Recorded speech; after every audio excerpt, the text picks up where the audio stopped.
Hi hello dears, എല്ലാ മക്കൾക്കും എജ്യൂമേറ്റിൻ്റെ മറ്റൊരു ക്ലാസ്സിലേക്ക് സ്വാഗതം. ഇന്നത്തെ ക്ലാസ്സിൽ നമ്മൾ 6ാം ക്ലാസ്സിലെ മക്കളുടെ ക്രിസ്മസ് പരീക്ഷയ്ക്കുള്ള മലയാളത്തിൻ്റെ ഒരു മോഡൽ ക്വസ്റ്റ്യൻ പേപ്പറാണ് കേട്ടോ ചെയ്ത് നോക്കുന്നത്. ക്ലാസ്സിലേക്ക് കിടക്കുന്നതിന് മുന്നേയായി ചാനൽ ആദ്യമായി കാണുന്നവരാണെങ്കിൽ ഒന്ന് സബ്സ്ക്രൈബ് ചെയ്ത് സപ്പോർട്ട് ചെയ്യാൻ മറക്കരുത്. അതുപോലെ വീഡിയോ നിങ്ങളുടെ കൂട്ടുകാരിലേക്ക് കൂടെ ഒന്ന് ഷെയർ ചെയ്ത് കൊടുക്കണേ. നിങ്ങൾക്ക് ആവശ്യമുള്ള 6ാം ക്ലാസ്സിലെ മറ്റ് ക്ലാസ്സുകളുടെ വീഡിയോസൊക്കെ ആണെങ്കിൽ STD6 ന്യൂ സിലബസ് എന്നുള്ള പ്ലേലിസ്റ്റ് എടുത്ത് നോക്കാം. ക്വസ്റ്റ്യൻ പേപ്പർ ആണെങ്കിൽ STD6 ക്വസ്റ്റ്യൻ പേപ്പേഴ്സ് എന്നുള്ള പ്ലേലിസ്റ്റും ലഭ്യമാണ് കേട്ടോ. അപ്പോൾ ശരി, നമുക്ക് നേരെ ക്ലാസ്സിലേക്ക് കിടക്കാം. പ്രവർത്തനം 1, ഉത്തരം വിശദമാക്കുക. അതിൽ ഒന്നാമത്തേത്, മണ്ണിനടിയിൽ കിടക്കുന്നത് അനേകം തലമുറകളെ ഊട്ടി വളർത്തിയ മഹാനീർത്തടമാണ്. ഈ വാക്യം എന്തെല്ലാം ആശയങ്ങളാണ് നമുക്ക് നൽകുന്നത്? ആദിയിലെ ജനങ്ങൾക്കും മറ്റു ജീവജാലങ്ങൾക്കും ഭക്ഷണത്തിനുള്ള വക നൽകിയിരുന്നത് അവിടുത്തെ തണ്ണീർത്തടങ്ങളായിരുന്നു. അതെല്ലാം ഇന്ന് മണ്ണിട്ട് നികത്തിയിരിക്കുന്നു എന്ന ആശയമാണ് ഇവിടെയുള്ളത്. അതോടൊപ്പം ആവാസ വ്യവസ്ഥ നശിച്ചുപോയി എന്ന ആശയവും ഇവിടെയുണ്ട്. അതിലെ രണ്ടാമത്തേത്, 14 ദിവസമായി കുഞ്ഞിമാത്തുമ്മ വ്യസനിക്കാനുണ്ടായ കാരണം എന്താണ്?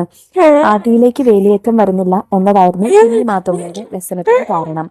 3, ആ വരവില്ലെങ്കിൽ ജീവിതമില്ല, നെല്ലില്ല, മീനില്ല. എന്തിനെ കുറിച്ചാണ് നോവലിസ്റ്റ് ഇവിടെ പറയുന്നത്?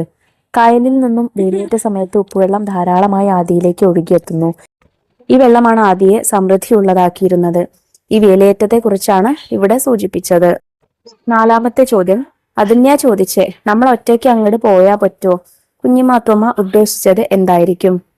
വേലിയേറ്റത്തിൽ കായൽ വെള്ളം കയറി വരാതെ തിരിച്ചു പോയിട്ട് എന്ത് പ്രയോജനം എന്നാണ് കുഞ്ഞിമാത്തുമ്മ ഉദ്ദേശിച്ചത്. പ്രവർത്തനം 2, വിലയിരുത്തൽ കുറിപ്പ്. അരുതുകളുടെ ഉള്ളിൽ തളച്ചിടേണ്ടതല്ല സ്ത്രീ ജീവിതങ്ങൾ. ഈ കാഴ്ചപ്പാടിനെ വിമർശനാത്മകമായി വിലയിരുത്തി കുറിപ്പ് തയ്യാറാക്കുക. വീട്ടിലെ അടുക്കള ആരുടേത്? ഈ ചോദ്യം തലമുറകളായി കൈമാറിയിട്ടും ഇതുവരെ ഉത്തരം ലഭ്യമായില്ല. അടുക്കള സ്ത്രീകളുടെ മാത്രമാണ് എന്ന തത്വത്തിൽ നിലനിന്നുകൊണ്ട് കാലങ്ങൾ കടന്നുപോയി. എന്നാൽ ഇപ്പോൾ കാര്യങ്ങൾ മാറി മറിഞ്ഞിരിക്കുന്നു. അടുക്കളയിൽ മാത്രം ജീവിതം തീർക്കേണ്ടവരല്ല സ്ത്രീകളെന്നും സമൂഹം എന്ത് അരുത് എന്ന് പറയുന്നോ അത് ചെയ്തു കാണുകയും ചെയ്യുകയാണ് ആധുനിക സമൂഹത്തിലെ സ്ത്രീകൾ. പുരുഷന്മാർ ചെയ്യുന്ന പ്രവൃത്തികളിൽ ഏറിയ പങ്കും തനിക്കും ചെയ്യാൻ സാധിക്കും എന്നതിന് തെളിവാണ് ഓരോ മേഖലയിലും സ്ത്രീകൾ അവരുടെ വ്യക്തിമുദ്ര പതിപ്പിക്കുന്നത്. അടുക്കള സ്ത്രീകളുടെ മാത്രം പണിപ്പുര അല്ലെന്നും എല്ലാ ജോലികളിലും തുല്യ പങ്കാളിത്തം ഉറപ്പാക്കി മുന്നോട്ടു പോകണമെന്നും പുതിയ തലമുറ മനസ്സിലാക്കുന്നു. പരസ്പരാശ്രയം എന്ന അടിസ്ഥാന ചിന്ത സ്ത്രീ പുരുഷ വ്യത്യാസമില്ലാതെ എല്ലാവരെയും എല്ലാം പഠിപ്പിക്കുന്നു. അതുകൊണ്ട് തന്നെ കഴിവില്ല എന്ന മുദ്രകുത്തൽ സമൂഹത്തിൽ നിന്ന് മായ്ക്കപ്പെട്ടിരിക്കുന്നു. പ്രാചീന കാലഘട്ടങ്ങളിൽ നിലനിന്നിരുന്ന പല അനാചാരങ്ങളും ദുരാചാരങ്ങളും സ്ത്രീകളെ അരുതുകളിൽ തളച്ചിട്ടിരുന്നു.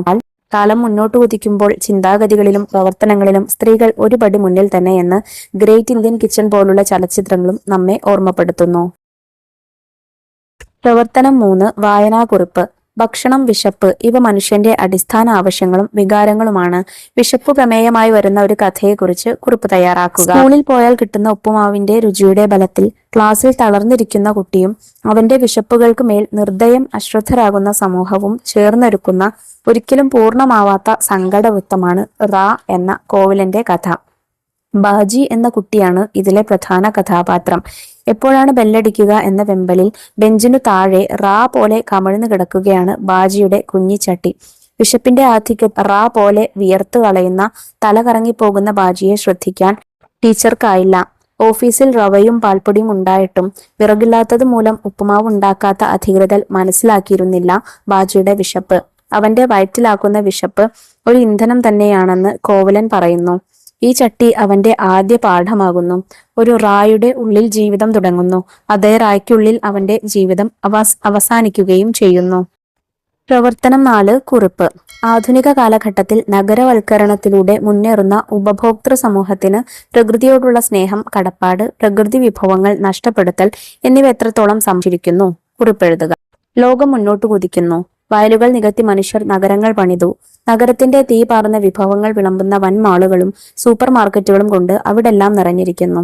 കൃത്രിമ നിർമ്മിത ബുദ്ധികൾ ലോകമടക്കി വാഴുമ്പോൾ പ്രകൃതിയുടെ താളമോ ഗന്ധമോ രുചിയോ ഒന്നും സംസ്കാരത്തിന് വേണ്ട വിധം ഉപയോഗിക്കുന്നില്ല. ഇന്ന് പ്രകൃതിയെ മറന്ന് അന്ധമായ നഗരവൽക്കരണത്തിലൂടെ മനുഷ്യൻ മനുഷ്യനെയും പ്രകൃതിയെയും മറന്നിരിക്കുന്നു. വനനശീകരണം, മണൽ വാരൽ എന്നിങ്ങനെ പ്രകൃതി വിഭവങ്ങൾ നശിപ്പിക്കുന്ന മനുഷ്യന് നാളെ എന്ത് എന്നത് സാങ്കല്പികം മാത്രമാണ്. പ്രവർത്തനം 5, പ്രസംഗം. മണ്ണിനടിയിൽ കുഴിച്ചു മൂടപ്പെട്ടത് ദേശത്തിന് മുഴുവൻ അന്നം തന്നിരുന്ന തണ്ണീർത്തടമാണ്. ആഴമേറിയ സ്നേഹത്തിന്റെ ഉടമ്പടിയിലായിരുന്നു അവരും ആ തടാകവും. അവർ മാത്രമല്ല, മീനുകളും തവളകളും ഞണ്ടുകളും കക്കകളും പക്ഷികളും ശലങ്ങളും ഇഴജന്തുക്കളും പുല്ലും ചെടിയും കണ്ടലുമൊക്കെ ആ ജല ഉടമ്പടിയിൽ ഒപ്പിട്ടവരാണ്. പ്രകൃതിയുടെ നിലനിൽപ്പിലാണ് മനുഷ്യരുടെയും മറ്റു ജീവജാലങ്ങളുടെയും നിലനിൽപ്പ്. എന്നാൽ പ്രകൃതിയെ നശിപ്പിക്കുന്നതിലാണ് മനുഷ്യരുടെ ശ്രദ്ധ. പ്രകൃതിയെ നശിപ്പിക്കുന്നവരായല്ല, സംരക്ഷിക്കുന്നവരായി വേണം നാം മാറാൻ. പ്രകൃതി സംരക്ഷണത്തിന്റെ പ്രാധാന്യം എന്ന വിഷയത്തിൽ ഒരു പ്രസംഗം തയ്യാറാക്കുക. മാന്യ സദസ്സിന് നമസ്കാരം. മനുഷ്യർക്കും മറ്റ് ജീവജാലങ്ങൾക്കും ആവശ്യമായതെല്ലാം നൽകുന്നത് പ്രകൃതിയാണ്. വായു, ജലം, ഭക്ഷണം, വസ്ത്രം, പാർപ്പിടം എന്നിവയെല്ലാം പ്രകൃതിയുടെ വരദാനങ്ങളാണ്.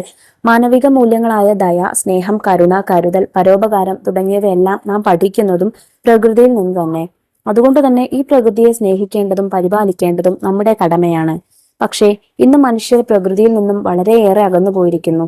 സ്വാർത്ഥ ലാഭത്തിനു വേണ്ടി അവർ മരങ്ങൾ വെട്ടി നശിപ്പിക്കുന്നു, വയലുകൾ നികത്തുന്നു, മണ്ണും വായുവും ജലവുമെല്ലാം മലിനമാക്കുന്നു. പ്രകൃതിയെ ദ്രോഹിച്ചുകൊണ്ടുള്ള ഇത്തരം പ്രവർത്തനങ്ങൾ മനുഷ്യരുൾപ്പെടെയുള്ള ജീവജാലങ്ങളുടെ നിലനിൽപ്പിന് തന്നെ ഭീഷണി ഉയർത്തുകയാണ്. അതുകൊണ്ട് തന്നെ പ്രകൃതിയെ സംരക്ഷിക്കേണ്ടത് നമ്മുടെ ഓരോരുത്തരുടെയും ഉത്തരവാദിത്തമാണ്. പ്രകൃതിയെ നാം നമ്മെ പോറ്റി വളർത്തുന്ന അമ്മയായി കാണണം. പ്രകൃതിയെ സംരക്ഷിക്കാൻ നമുക്ക് കഴിയണം. അതിനുള്ള ശക്തിയും കർത്തവ്യബോധവും എല്ലാ മനുഷ്യർക്കും ഉണ്ടാകട്ടെ എന്ന് പ്രാർത്ഥിച്ചുകൊണ്ട് നിർത്തുന്നു. നന്ദി, നമസ്കാരം. പ്രവർത്തനം 6. കഥാപാത്ര നിരൂപണം. ദിനകരന് ഒരു സ്വപ്നമുണ്ടായിരുന്നു. പുറം ലോകം എങ്ങനെയൊക്കെ മാറി മറിഞ്ഞാലും ആരും കൈനീട്ടി തൊടാനിടയില്ലാത്ത ചതുപ്പും കാടും വെള്ളവുമായി കിടക്കുന്ന ദേശത്ത് കൃഷി ചെയ്തും മീൻ പിടിച്ചും കക്കവാരിയുമൊക്കെ സമാധാനമായിട്ട് ജീവിക്കുക എന്ന സ്വപ്നം. ഒരു സ്വപ്നമുണ്ടായിരുന്നു എന്ന പാഠഭാഗത്തെ ദിനകരന്റെ സ്വപ്നത്തെക്കുറിച്ചാണ് ഇവിടെ തന്നിരിക്കുന്നത്. സൂചനയും പാഠഭാഗവും പരിഗണിച്ച് ദിനകരൻ എന്ന കഥാപാത്രത്തെ നിരൂപണം ചെയ്യുക. ആദി എന്ന നോവലിലെ കഥാപാത്രങ്ങളിൽ ഒരാളാണ് ദിനകരൻ. വെള്ളത്താൽ ചുറ്റപ്പെട്ട ആദി എന്ന പ്രദേശത്ത് സമാധാനപരമായ ജീവിതം നയിക്കാനാണ് അയാൾ ആഗ്രഹിച്ചത്. പുറം ലോകം എങ്ങനെയൊക്കെ മാറി മറിഞ്ഞാലും തന്റെ ദേശമായ ആദിയെ തൊടാനാവില്ലെന്നും ദിനകരൻ കരുതി. പക്ഷേ ദിനകരന്റെ വിചാരം സത്യമായില്ല. പുറം ലോകത്തിന്റെ കൈകൾ ആദിയിലേക്കും എത്തി. എന്നും കൃഷിക്കാരനായിരിക്കാൻ മോഹിച്ച ദിനകരന് ആദിയിലെ തണ്ണീർത്തടം നികത്തിയതിലും അവിടെ വേലിയേറ്റം വരാത്തതിലും ദുഃഖമുണ്ട്. ആദി എന്ന പ്രദേശത്തെ സംരക്ഷിക്കാൻ കഴിയാത്തതിൽ അയാൾക്ക് കുറ്റബോധവുമുണ്ട്. പക്ഷേ ദിനകരൻ നിസ്സഹായനാണ്. ആദി എന്ന തന്റെ ദേശത്തെ ഏറെ സ്നേഹിക്കുകയും അതിന്റെ പ്രത്യേകതകളിൽ ഇണങ്ങി ജീവിക്കുകയും ചെയ്യാനാണ് ദിനകരൻ ആഗ്രഹിച്ചത്. ആദിയുടെ മകനായി ആ ദേശത്ത് കൃഷി ചെയ്തും അവിടെ മീൻ പിടിച്ചും കക്കവാരിയും സമാധാനമായിട്ട് ജീവിക്കാനും ദിനകരൻ ആഗ്രഹിച്ചു. ആദിയുടെ ഒഴുക്കും തണുപ്പും എന്നും നിലനിന്ന് കാണാൻ ആഗ്രഹിച്ച കഥാപാത്രമാണ് ദിനകരൻ. അപ്പോൾ ഇത്രയും കാര്യങ്ങളാട്ടോ മക്കളെ നമുക്ക് ഈ ചോദ്യപേപ്പറിൽ ചർച്ച ചെയ്യാനായിട്ടുള്ളത്.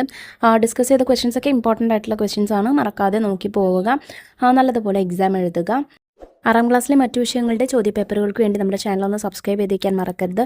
അതുപോലെ ഇന്നത്തെ ക്ലാസ്സിനെ കുറിച്ചുള്ള അഭിപ്രായങ്ങൾ കമൻറ്റ് ബോക്സിലൂടെ അറിയിക്കാനും മറക്കരുത്. അപ്പോൾ ശരി, നമുക്ക് അടുത്ത ക്ലാസ്സുമായി വീണ്ടും കാണാം. താങ്ക്